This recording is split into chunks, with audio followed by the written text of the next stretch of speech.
Hello friend, स्वागत है आपका दिव्यजी जीके के इस यूट्यूब चैनल में। तो आज हम कंप्यूटर मेमोरी का पार्ट 3 देखेंगे। तो शुरू करते हैं।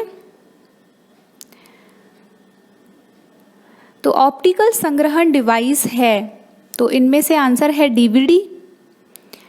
तो हम जानते हैं इससे पहले की वीडियो में हमने मैग्नेटिक डिस्क के बारे में और मैग्नेटिक टेप के बारे में देखा था सेकेंडरी मेमोरी के अंदर, जिसके अंदर हमने फ्लॉपी डिस्क और हार्ड डिस्क और मैग्नेटिक टेप के बारे में देखा था। तो आज हम ऑप्टिकल डिस्क के बारे में देखेंगे, जिनमें आता है डीवीडी, सीडी और ब्लूरे डिस्क। तो देखते हैं ऑप्टिकल डिस्क क्या होती है। ऑप्टिकल डिस्क एक ऑप्टिकल डेटा स्टोरेज डिवाइस होती है, जिसमें लेज़र बीम के द्वारा डेटा को रीड या राइट किया जाता है। जबकि मैग्नेटिक डिस्क में जो मैग्नेटिक पदार्थ जो होता है जिससे वो लेपित रहता है, उसको मैग्नेटाइज करके डेटा को रीड या राइट किया जाता है। जबकि ऑप्टिकल में एक लेज़र बीम के द्वारा डेटा को रीड या राइट किया जाता है। तो ये डिस्क कुछ इस तरीके से दिखती हैं देखने में। प्रत्येक डिस्क में कम से कम 3 अलग अलग परतें होती हैं, यानी 3 लेयर होती हैं इनके अंदर।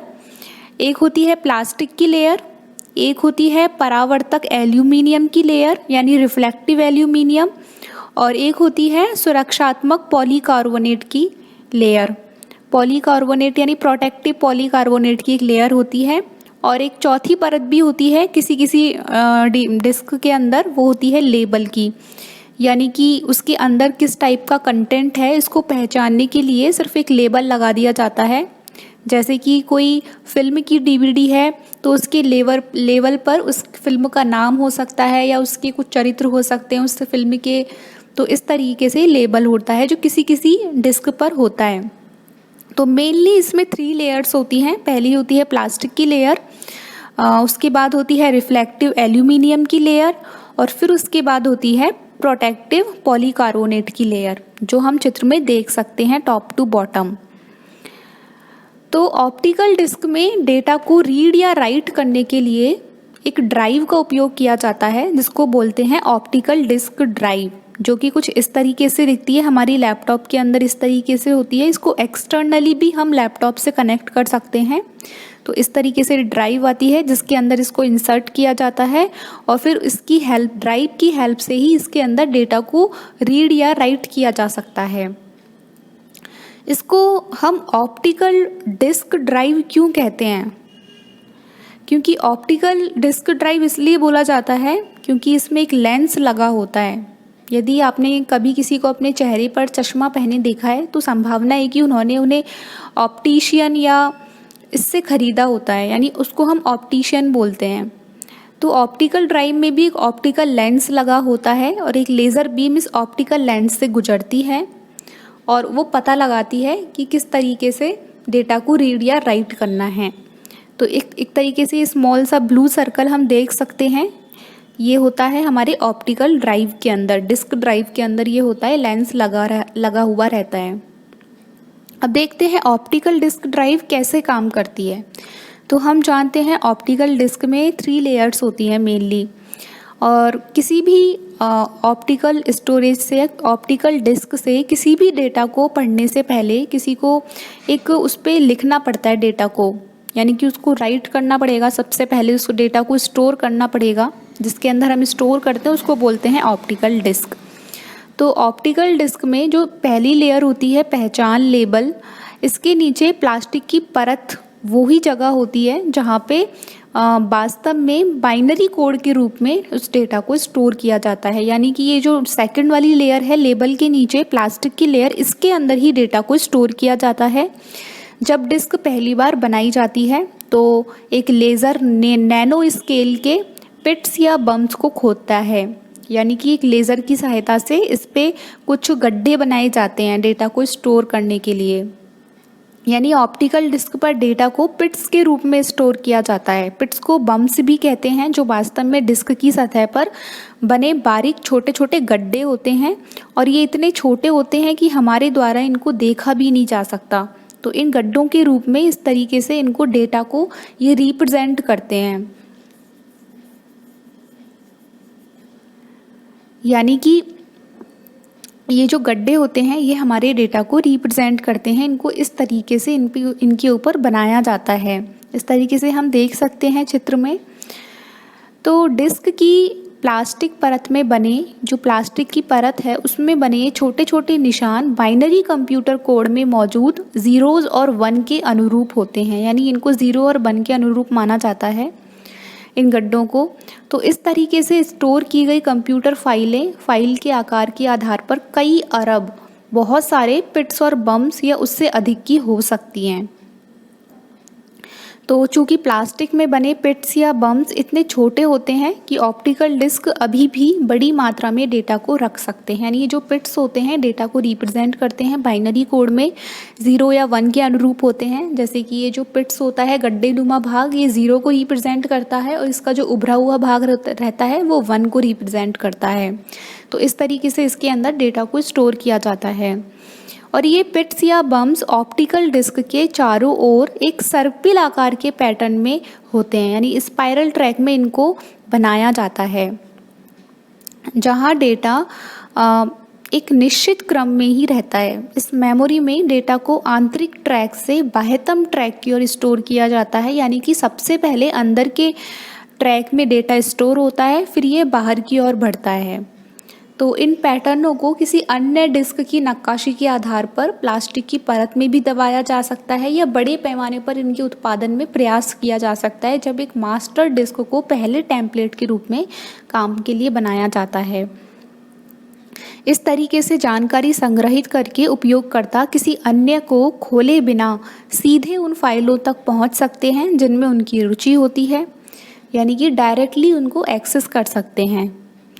इस तरीके से स्पाइरल ट्रैक में अगर वो डेटा को बनाते हैं तो ये हो गई हमारी ऑप्टिकल डिस्क। अब हम डेटा को रीड कैसे करते हैं ऑप्टिकल डिस्क से।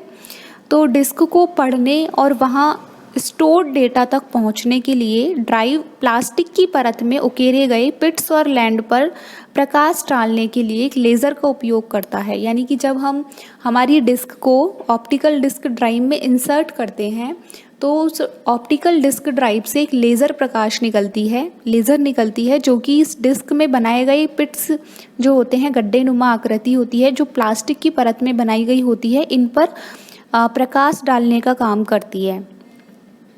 तो प्लास्टिक परत के आसपास की, यानी प्लास्टिक परत के नीचे जो परत होती है वो हम जानते हैं रिफ्लेक्टिव एल्यूमिनियम की परत होती है, और इसका प्रमुख काम होता है एक लेज़र के प्रकाश को डिस्क की सतह से परावर्तित करने और फिर एक डिटेक्टर की ओर वापस जाने की अनुमति देता है। तो एल्यूमिनियम का काम यहाँ पे उस प्रकाश को परावर्तित करने का होता है।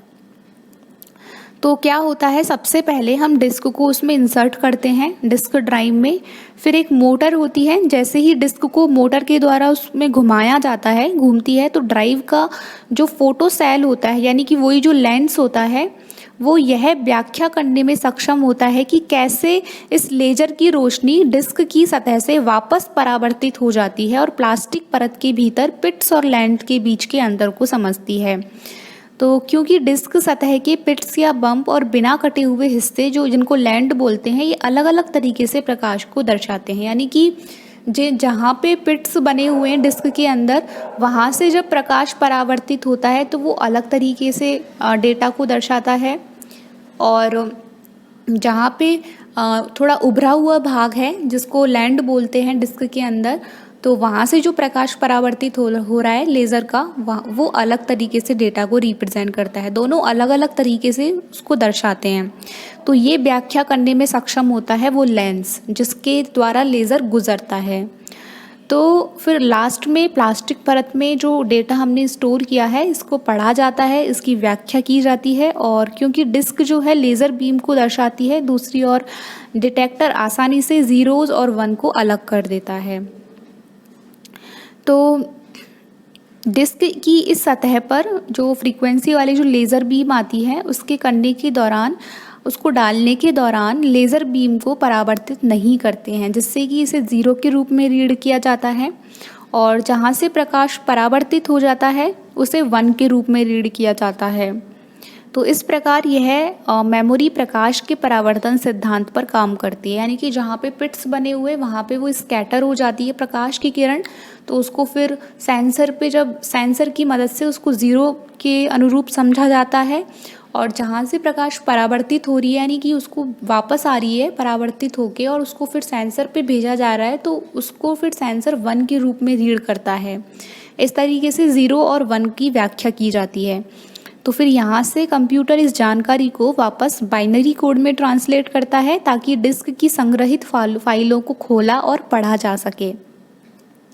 जो अंतिम लेयर होती है एल्यूमिनियम के नीचे पॉलीकार्बोनेट की परत, इसका काम होता है ऑप्टिकल डिस्क के भीतर संग्रहित डेटा की सुरक्षा करना। यानी कि यह परत ऑप्टिकल डिस्क को सामान्य आघात से बचाती है जो इसकी स्मृति को नुकसान पहुंचा सकती है, लेकिन दुर्भाग्य से यह परत नाजुक होती है और डिस्क को बड़े खरोंचों से बचाने या डिस्क की लकीरों को समय के साथ खराब होने से रोकने में असमर्थ होती है। इसलिए डिस्क जो होती हैं ऑप्टिकल डिस्क बहुत जल्दी खराब हो जाती हैं। तो हम इस तरीके से चित्र में देख सकते हैं कि ऑप्टिकल डिस्क कैसे काम करती है, कैसे लेज़र के थ्रू इसमें डेटा को रीड किया जाता है। तो सबसे पहले तो इसमें डेटा को स्टोर किया जाता है लेज़र के थ्रू पिट्स बना करके, जो कि 0 और 1 को रिप्रेजेंट करते हैं, स्पाइरल ट्रैक में बनाए जाते हैं।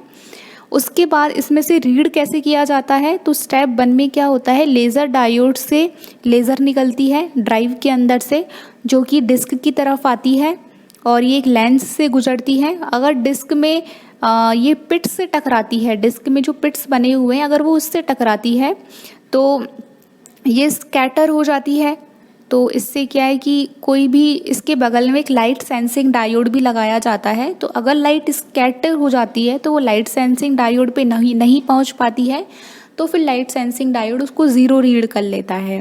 लेकिन अगर ये लैंड से टकराती है, यानी कि डिस्क पे जो उभरा हुआ भाग होता है वो लैंड होता है, अगर वहाँ से लाइट टकराती है तो ये वापस रिफ्लेक्ट होके आती है और ये लाइट सेंसिंग डायोड पे चली जाती है। तो लाइट सेंसिंग डायोड इसको 1 रीड कर लेता है। तो इस तरीके से ये 0 और 1 को रीड करता है पिट और लैंड पे प्रकाश को भेज करके।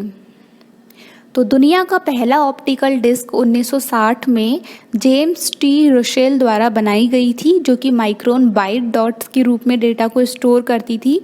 ऑप्टिकल डिस्क का जो एक्सेस टाइम होता है वो मैग्नेटिक डिस्क से अधिक होता है, इसलिए इसमें डेटा को पढ़ने में अधिक समय लगता है, लेकिन इसमें डेटा को बड़ी मात्रा में स्टोर किया जा सकता है।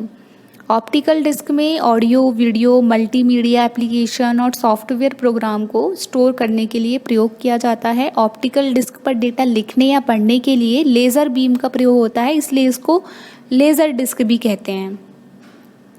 तो अब टाइप्स देख लेते हैं। ऑप्टिकल डिस्क निम्न टाइप के होते हैं, जैसे कि ब्लू रे हो गया, सीडी हो गया, सीडी के भी कई सारे वर्जन हैं, और डीवीडी हो गया। तो सबसे पहली जनरेशन आई थी सीडी की, उसके बाद आई थी डीवीडी की और लास्ट में आई थी ब्लू रे डिस्क की। तो पहला आया था सीडी रोम। तो सीडी रोम इस तरीके से दिखता है। तो ये एक स्टोरेज डिवाइस होती है जिसकी फुल फॉर्म होती है compact disc read only memory. तो इसमें एक बार डेटा स्टोर हो जाने के बाद कोई परिवर्तन नहीं किया जा सकता और ना ही इसके डेटा को डिलीट किया जा सकता है। सिर्फ ऑप्टिकल माध्यम से इसके डेटा को हम रीड कर सकते हैं। यानी कि जब हमारा कंप्यूटर मैन्युफैक्चरिंग के टाइम पे जब ये डिस्क बनाई जाती है तभी इसमें डेटा को डाल दिया जाता है। तो इसलिए इसमें सिर्फ डेटा को हम रीड कर सकते हैं, इसको हम ना तो डिलीट कर सकते हैं इसके अंदर के डेटा को, ना कुछ चेंज कर सकते हैं, बस हम उसको रीड कर सकते हैं। इसलिए इसका नाम ही है compact disc read only memory. तो इसमें डेटा को रीड करने के लिए सीडी रोम ड्राइव का इस्तेमाल किया जाता है जो इस डेटा को रीड करता है, और डेटा को पढ़ने के लिए इंफ्रारेड लेज़र बीम का प्रयोग होता है। एक सीडी रोम ड्राइव डिजिटल या बाइनरी डेटा को पढ़ने के लिए कम शक्ति वाले लेज़र बीम का इसके अंदर इस्तेमाल किया जाता है, जैसे ऑप्टिकल डिस्क पर जो छोटे गड्ढे होते हैं जिनको पिट्स कहते हैं, इनके रूप में एनकोड किया गया होता है। फिर प्रोसेसिंग के लिए कंप्यूटर को वो डेटा भेज देता है। एक स्टैंडर्ड कॉम्पैक्ट डिस्क 1982 में डिजिटल ऑडियो के लिए पेश की गई थी, क्योंकि किसी भी प्रकार की जानकारी को डिजिटली रूप में प्रस्तुत किया जा सकता था। तो मानक सीडी को कंप्यूटर उद्योग के द्वारा 1980 के दशक के मध्य में बड़े कंप्यूटर प्रोग्राम, ग्राफिक्स और डेटाबेस के लिए कम लागत वाले भंडारण और वितरण माध्यम के रूप में अनुकूलित किया गया था। तो 680 मेगाबाइट की इसकी भंडारण क्षमता होती थी, जो कि फ्लॉपी डिस्क से बहुत ही ज़्यादा होती थी, इसलिए फ्लॉपी डिस्क का रिप्लेसमेंट था ये ऑप्टिकल डिस्क, सीडी वगैरह। तो 680 मेगाबाइट की भंडारण क्षमता के साथ सीडी रोम को तथाकथित फ्लॉपी डिस्क, जिसकी क्षमता होती थी अधिकतम 1.4 मेगाबाइट, इसके विकल्प के रूप में तेजी से व्यावसायिक स्वीकृति मिल गई। तो पारंपरिक जो चुंबकीय भंडारण प्रौद्योगिकी हैं, जैसे टेप या फ्लॉपी डिस्क या हार्ड डिस्क, इनके विपरीत सीडी रोम जो है वो रिकॉर्ड करने की योग्य नहीं थी, यानी कि इसमें सिर्फ डेटा को रीड किया जा सकता था, डेटा को हम राइट नहीं कर सकते थे। तो इसलिए इसका नाम था रीड ओनली मेमोरी। तो इसलिए ये जो है यही इसकी एक कमी थी। तो इसकी वजह से जो फ्लॉपी डिस्क और ये जो ऑप्टिकल मैग्नेटिक डिवाइसेस थी, हार्ड डिस्क उस टाइम पे, और टेप, मैग्नेटिक टेप, इनके भंडारण के उपकरणों के विकास को इस प्रेरित मिला, मतलब इनको ज़्यादा गेन मिला मार्केट में, क्योंकि हमारी जो कॉम्पैक्ट डिस्क थी सीडी रोम, ये सिर्फ रीड ओनली मेमोरी थी, कोई रिकॉर्ड करने वाली मेमोरी नहीं थी। लेकिन इसके बाद आई सीडी आर, जिसको हम बोलते हैं सीडी रिकॉर्डेबल मेमोरी, यानी कि 1990 के दशक की शुरुआत में एक नई प्रकार की सीडी उपलब्ध हुई, जिसको बोला गया सीडी रिकॉर्डेबल या सीडी आर।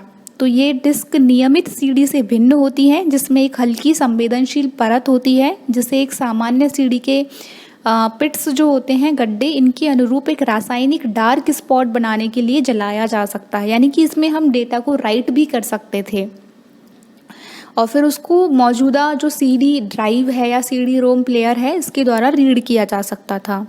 तो ऐसी सीडी को वॉर्म डिस्क के रूप में भी जाना जाता है। वॉर्म यानी write once and read many, यानी कि हम इसमें एक बार इस डेटा को लिख सकते थे, यानी कि एक बार लिखें और कई बार पढ़ें। तो एक बार हम इसमें डेटा को स्टोर कर सकते थे। तो इस प्रकार केवल एक बार लिखा जा सकता है, जबकि इसमें डेटा को बार बार पढ़ा जा सकता है। एक बार लिखे जाने के बाद डेटा को हम बदल नहीं सकते, लेकिन इसमें जो बचे हुए खाली सतह है, इन पर डेटा को अलग अलग समय में लिख सकते हैं, अलग अलग टाइम पे हम उसको डेटा को इसमें राइट कर सकते हैं, लेकिन जो भी हमने राइट किया है उसको हम चेंज नहीं कर सकते, सिर्फ एक बार ही लिख सकते हैं इसके अंदर। तो ये थी सीडी रिकॉर्डेबल। इसके बाद आई थी नेक्स्ट जनरेशन सीडी रीराइटेबल, यानी कि उस नाम से ही पता चल रहा है कि हम उसमें बार बार लिख सकते थे। तो 1990 के दशक के मध्य में उत्तेजनीय क्रिस्टल पर आधारित और CDRW के रूप में जाने जाने वाला एक रीराइटेबल संस्करण पेश किया गया था, जिसका पूरा नाम था कॉम्पैक्ट डिस्क रीराइटेबल। तो CDRW एक सामान्य सीडी की तरह ही दिखता है। इस प्रकार की डिस्क पर धातु की एक परत होती है। इसमें डेटा को हम बार बार लिख सकते हैं और पढ़ सकते हैं। चूँकि सीडी रिकॉर्डेबल और सीडी रीराइटेबल दोनों रिकॉर्डर को मूल रूप से संचालित करने के लिए कंप्यूटर की आवश्यकता होती है, इसलिए कंप्यूटर सॉफ्टवेयर और डेटा बैकअप डिवाइस के रूप में उपयोग के बाहर इनकी सीमित स्वीकृति थी। मतलब कहीं ना कहीं इनकी कुछ ना कुछ लिमिटेशंस थी इनके बावजूद भी। तो कंप्यूटर गेम, शैक्षिक सॉफ्टवेयर या इलेक्ट्रॉनिक विश्वकोशों के साथ साथ टेलीविज़न मनोरंजन प्रणालियों के लिए उच्च परिभाषा फिल्मों में कभी कभी बड़ी मल्टीमीडिया फाइल्स को प्रसार को संभालने के लिए एक विस्तारित भंडारण माध्यम डिजिटल वीडियो डिस्क DVD 1995 में पेश किया गया। और इससे भी अधिक क्षमता वाला जो भंडारण था, जिसकी क्षमता इससे भी ज़्यादा थी, वो थी ब्लूरे डिस्क, जो कि 2002 में पेश की गई थी। तो अब DVD देखते हैं, जो कि CD तकनीक की दूसरी पीढ़ी का प्रतिनिधित्व करता है।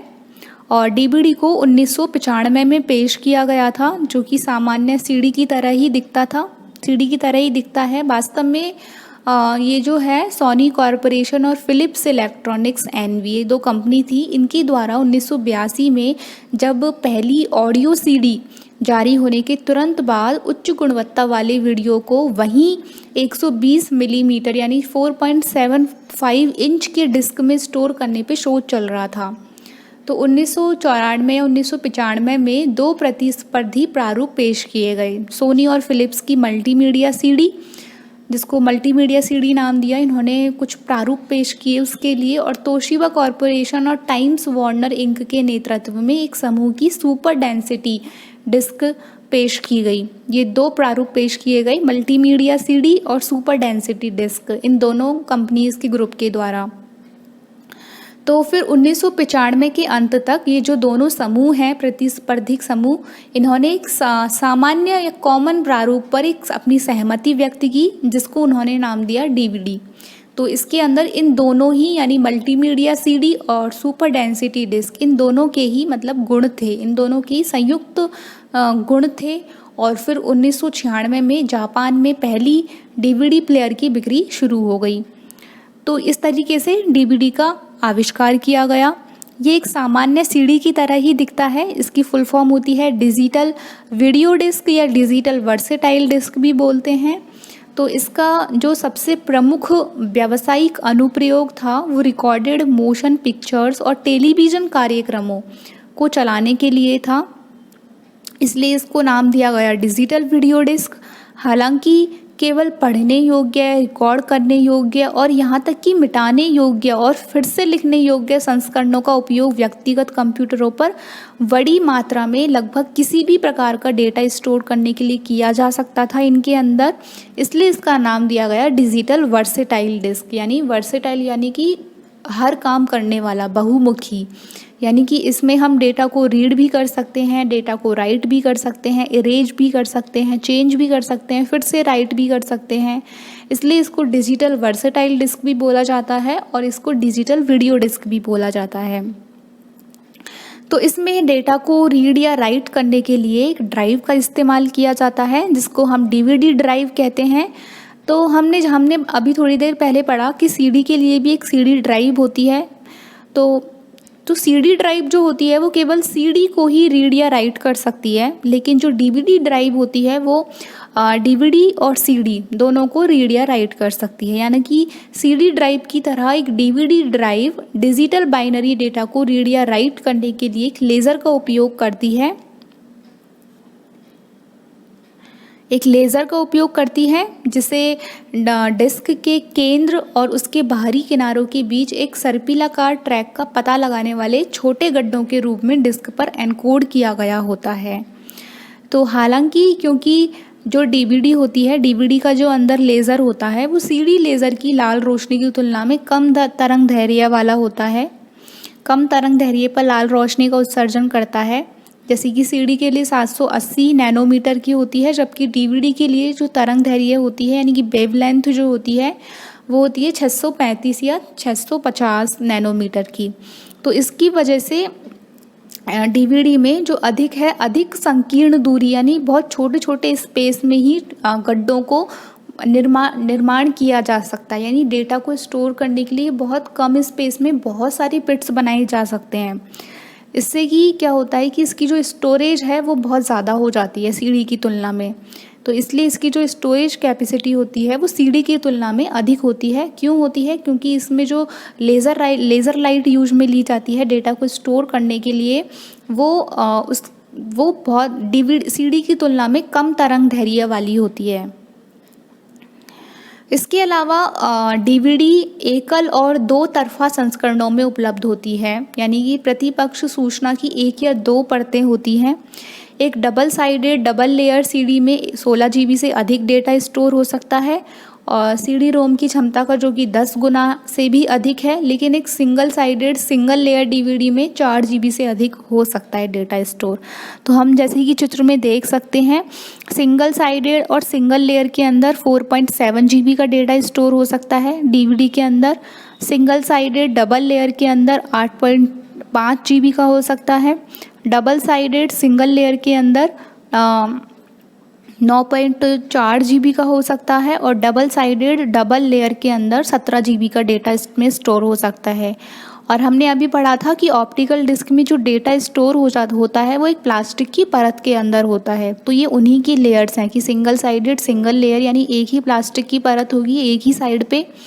सिंगल साइड डबल लेयर यानी कि 2 होंगी एक साइड पे, और डबल साइड सिंगल लेयर यानी दोनों साइड पे होंगी बट एक एक लेयर होती है प्लास्टिक की, और डबल साइडेड डबल लेयर यानी कि दोनों साइड पे होंगी और डबल लेयर होगी। तो इस तरीके से इनमें डेटा का स्टोर किया जाता है। इसके बाद नेक्स्ट जनरेशन आती है ब्लू रे डिस्क की। तो blu ray disc optical disc data storage प्रारूप जिसे अक्सर हाई डेफिनेशन वीडियो के प्लेबैक के लिए उपयोग में लिया जाता है, मतलब HD वीडियो के लिए इसको बनाया गया था। ऑडियो CD और डिजिटल वीडियो DVD या डिजिटल वीडियो डिस्क के बाद ब्लू रे कॉम्पैक्ट डिस्क तकनीक की तीसरी पीढ़ी का प्रतिनिधित्व करता है और इसको 2002 में पेश किया गया था। तीनों तकनीकों में डेटा को सेम जो 120 मिलीमीटर व्यास वाली प्लास्टिक डिस्क पर संग्रहित किया जाता है और डेटा को पिट्स में एनकोड किया जाता है, यानी गड्ढों में उसको एनकोड किया जाता है जो डिस्क पर एक सर्पिलाकार ट्रैक बनाते हैं। तो इसमें ब्लू रे डिस्क में रीड या राइट करने के लिए डेटा को एक ब्लू रे ड्राइव का इस्तेमाल किया जाता है। ब्लू रे ड्राइव जो है CD, DVD और ब्लू रे डिस्क को रीड या राइट कर सकती है, और जबकि DVD जो है वो CD और DVD को कर सकती है और CD केवल CD को कर सकती है। तो दूसरे शब्दों में बोला जाए, जो नए ड्राइव होते हैं नई जनरेशन के, वो पुराने ऑप्टिकल डिस्क को रीड या राइट कर सकते हैं, लेकिन जो पुराने ड्राइव हैं वो नए ऑप्टिकल डिस्क को रीड या राइट नहीं कर सकते हैं।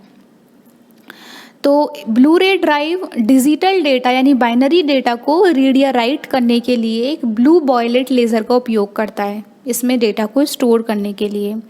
तो एक ब्लू बॉयलेट लेज़र जिसकी तरंग दैर्घ्य होती है 405 नैनोमीटर, यानी कि DVD की तुलना में कम होती है, तो इस तरंग दैर्घ्य पर ये उत्सर्जित होती है जो कि इन गड्ढों को पढ़ता है।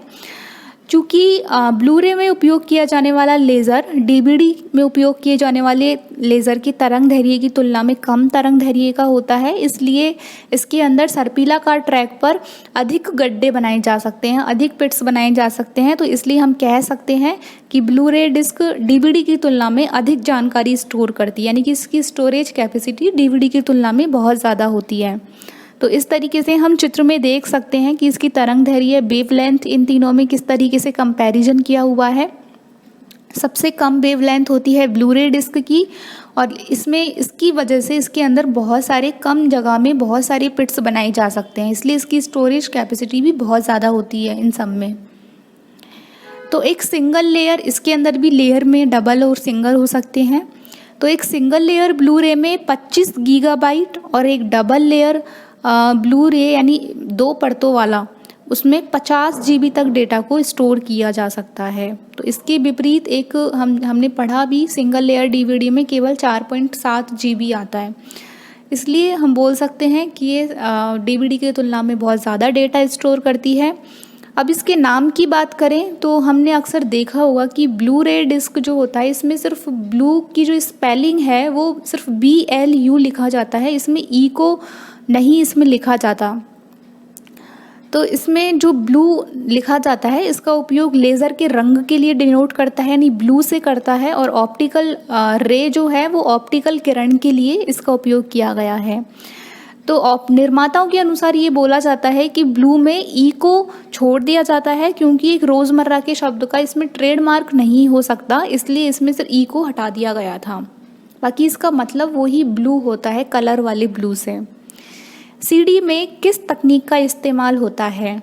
तो अभी हमने पढ़ा लेज़र का होता है। CD रीराइटेबल डिस्क, इसको इनमें से क्या सही है? तो इसको हम इरेज कर सकते हैं और उसको रीराइट भी किया जा सकता है कितनी भी बार। CD रोम किसे प्रदर्शित करता है, यानी कि इसकी फुल फॉर्म क्या है? तो इसकी फुल फॉर्म है compact disc read only memory, जिसमें से हम डेटा को सिर्फ रीड कर सकते हैं, राइट नहीं कर सकते। ब्लू रे डिस्क है, तो ब्लू रे डिस्क ये एक ऑप्टिकल उपकरण है, एक ऑप्टिकल स्टोरेज डिवाइस है जो कि लेज़र के द्वारा डेटा को स्टोर करती है और रीड करती है। स्टैंडर्ड ब्लू रे डिस्क जिसमें सिंगल लेयर है उसकी कैपेसिटी कितनी होती है डेटा को स्टोर करने की? तो हमने अभी पढ़ा ये 25 GB होती है, जबकि डबल लेयर की 50 GB होती है। निम्न में से कौन सी ऑप्टिकल डिस्क है? तो ये है वर्म डिस्क, जिसको हम CD रिकॉर्डेबल भी बोलते हैं, यानी CDR, से डिनोट करते हैं, यानी कि write once and read many, यानी एक बार लिखें और कई बार पढ़ें। निम्नलिखित में से किसकी भंडारण क्षमता सबसे ज़्यादा है? तो वो है ब्लू रे डिस्क की। डीवीडी की फुल फॉर्म क्या होती है? तो इसकी है डिजिटल वर्सेटाइल डिस्क, और इसको डिजिटल वीडियो डिस्क भी बोला जाता है। तो इसमें ए और सी दोनों ऑप्शन हो जाएगा। सीडी को कॉम्पैक्ट डिस्क के अलावा अन्य किस नाम से जाना जाता है? इसको ऑप्टिकल डिस्क भी बोल सकते हैं। कौन से मीडिया में डेटा या जानकारी उसमें यूज़र द्वारा एक से ज़्यादा बार स्टोर करने की क्षमता होती है, यानी कि यूज़र उसमें कितनी भी बार उसको राइट कर सकता है? तो इसमें है CDRW, यानी कि compact disc rewritable memory. USB pen drive किस प्रकार की स्टोरेज डिवाइस के अंतर्गत आती है? तो ये सेकेंडरी मेमोरी है जो कि फ्लैश मेमोरी के अंतर्गत आती है। हम देख सकते हैं, हमने ऑप्टिकल डिस्क के बारे में पढ़ लिया। अब इसके बाद जो नेक्स्ट आता है वो है इलेक्ट्रॉनिक स्टोरेज डिवाइसेस। तो इसमें ना तो लेज़र के द्वारा डेटा का स्टोर होता है, ना ही कुछ मैग्नेटिक चीज़ों के द्वारा डेटा का स्टोर होता है। इसमें कुछ इलेक्ट्रॉनिक सर्किट होता है, फ्लैश चिप्स होती हैं, उनके द्वारा डेटा का स्टोर होता है। तो ये एक आधुनिक युग की डेटा स्टोरेज डिवाइसेस आती हैं इनके अंदर, जो कि बहुत इनकी स्पीड बहुत ज़्यादा फास्ट होती है और सस्ती भी होती है, और डेटा का स्टोर करने की कैपेसिटी भी बहुत ज़्यादा होती है, यानी सबसे एडवांस वर्जन होता है। तो इसके अंतर्गत आते हैं जैसे पेन ड्राइव हो गया, या हमारा SSD हो गया, जो कि जिसकी फुल फॉर्म है सॉलिड स्टेट ड्राइव, या मेमोरी कार्ड हो गया। तो इनके बारे में हम पढ़ लेते हैं। तो सबसे पहले देखते हैं इलेक्ट्रॉनिक स्टोरेज डिवाइसेस। तो electronic storage devices non volatile और सहायक मेमोरी होते हैं। तो इस प्रकार की जो मेमोरी है वो आधुनिक युग के नए स्टोरेज डिवाइस हैं। इसमें डेटा ट्रांसफ़र करने की स्पीड बहुत ज़्यादा होती है, स्टोरेज कैपेसिटी भी बहुत ज़्यादा होती है, और इनमें डेटा को स्टोर करने में लगा एक्सेस टाइम भी कम होता है। तो फ्लैश मेमोरी जैसे पेन ड्राइव, SSD और मेमोरी कार्ड, ये सब इलेक्ट्रॉनिक स्टोरेज डिवाइस का एग्जाम्पल है। या डिजिटल कैमरा हो गया, इनमें भी इसका उपयोग किया जाता है। तो सबसे पहले हम देख लेते हैं फ्लैश मेमोरी। तो फ्लैश मेमोरी एक नॉन वॉलेटाइल मेमोरी होती है जिसका इस्तेमाल पर्सनल कंप्यूटर और डिजिटल डिवाइस के बीच डेटा स्टोरेज और डेटा ट्रांसफ़र करने के लिए किया जाता है। फ्लैश मेमोरी एक प्रकार का, हम इसको electrically erasable programmable read only memory यानी EEPROM कह सकते हैं, जिसमें पुराने डेटा को मिटाकर नया डेटा हम बार बार उसमें स्टोर कर सकते हैं। इसलिए हम इसको EEPROM कह सकते हैं, electrically erasable programmable read only memory. तो पेन ड्राइव इसके अंतर्गत आता है। फ्लैश मेमोरी का एग्जाम्पल है पेन ड्राइव। तो ये पोर्टेबल सेकेंडरी स्टोरेज डिवाइस होती है जो USB पोर्ट के माध्यम से कंप्यूटर में कनेक्ट हो जाती है। इसे data stick, pen drive, kitchen drive के नाम से भी जाना जाता है। इसके द्वारा बड़ी मात्रा में डेटा को स्टोर करने के लिए कंप्यूटर से दूसरे कंप्यूटर पर डेटा ट्रांसफ़र करने का सबसे आसान तरीका है। इसकी स्टोरेज क्षमता भी 2 GB से लेकर 1 TB यानी टेराबाइट तक हो सकती है। USB फ्लैश ड्राइव जो है, यानी इसको बोलते हैं पेन ड्राइव को, इसमें कोई मूविंग पार्ट नहीं होता है, इसलिए ज़्यादा बिजली का भी उपयोग नहीं करती है, और इसमें इसके स्थान पर एक इंटीग्रेटेड सर्किट होता है जिसमें ये डेटा को स्टोर करने के लिए एक एम्बेडेड मेमोरी चिप लगी होती है। नेक्स्ट आता है सॉलिड स्टेट ड्राइव। इसका पूरा नाम है SSD का। ये एक फ्लैश चिप आधारित एक डेटा स्टोरेज डिवाइस है जिसमें कंप्यूटर की डेटा को स्टोर करने के लिए हार्ड डिस्क ड्राइव की तरह कोई मैकेनिकल पार्ट नहीं होता है। यानी हार्ड डिस्क में एक मैकेनिकल पार्ट होता है, रीड राइट हेड होता है, और डिस्क पर सर्पिलाकार ट्रैक्स बने होते हैं जिनके थ्रू उसको रीड किया जाता है। मैग्नेटिक कुछ पदार्थ लगा हुआ रहता है उन पर, लेकिन इसके अंदर कोई मैकेनिकल पार्ट नहीं होता है। इसमें रैम या पेन ड्राइव की तरह बहुत सारे फ्लैश चिप लगे होते हैं जिसमें कंप्यूटर का कोई भी डेटा, सॉफ्टवेयर, ये सब स्थायी रूप से स्टोर हो सकते हैं। इसलिए इसमें हार्ड डिस्क की तुलना में पावर कंजप्शन भी बहुत कम होता है और बेहतरीन परफॉर्मेंस देता है।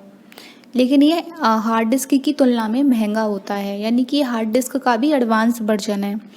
एसएसडी की डेटा रीड या राइट करने की स्पीड भी हार्ड डिस्क की तुलना में बहुत ही ज़्यादा फास्ट होती है, इसलिए नए कंप्यूटर या लैपटॉप में आजकल ज़्यादातर हार्ड डिस्क के स्थान पर एसएसडी का ही यूज किया जाता है। हालांकि एसएसडी हार्ड डिस्क से थोड़ी महंगी होती है, फिर भी कंप्यूटर की स्पीड को बूस्ट अप करने के लिए और कंप्यूटर की परफॉर्मेंस को बेहतर बनाए रखने के लिए इसका इस्तेमाल बहुत तेज़ी से बढ़ता जा रहा है। अब एसएसडी में डेटा स्टोर कैसे होता है? जब एसएसडी में डेटा के स्टोर होने की बात करते हैं तो एसएसडी यानी सॉलिड स्टेट ड्राइव के अंदर एक पीसीबी होती है, एक सर्किट होता है, प्रिंटेड सर्किट बोर्ड, जिस पर बहुत सारे नैंड फ्लैश चिप लगे होते हैं। और हम जब कभी कंप्यूटर पर वर्किंग के दौरान कोई डेटा स्थायी रूप से सेव करते हैं तो वे डेटा इंटरनली बाइनरी डिजिट या कहें तो बिट, जो कि हाई लो के पैटर्न पर बना एक सिग्नल होता है, इसके रूप में एसएसडी में मौजूद नैंड फ्लैश चिप में स्टोर हो जाते हैं। तो इस तरीके से इसमें फ्लैश चिप का यूज किया जाता है। अच्छा, एसएसडी की ज़रूरत क्यों पड़ी? हम सभी जानते हैं कि कंप्यूटर का विकास आज नहीं बल्कि आज से कई दशकों पहले हो चुका है। आज हम जितने एडवांस कंप्यूटर देख रहे हैं वे पहले इतने एडवांस नहीं थे, ना ही उस वक्त इतनी एडवांस कंप्यूटर की ज़रूरत होती थी। परंतु जैसे जैसे ज़रूरतें बढ़ती गई और टेक्नोलॉजी का विकास होता गया, वैसे वैसे हमारा कंप्यूटर भी विकास करता गया और उसके हर एक पार्ट पुर्जे की वर्किंग कैपेसिटी बढ़ती गई।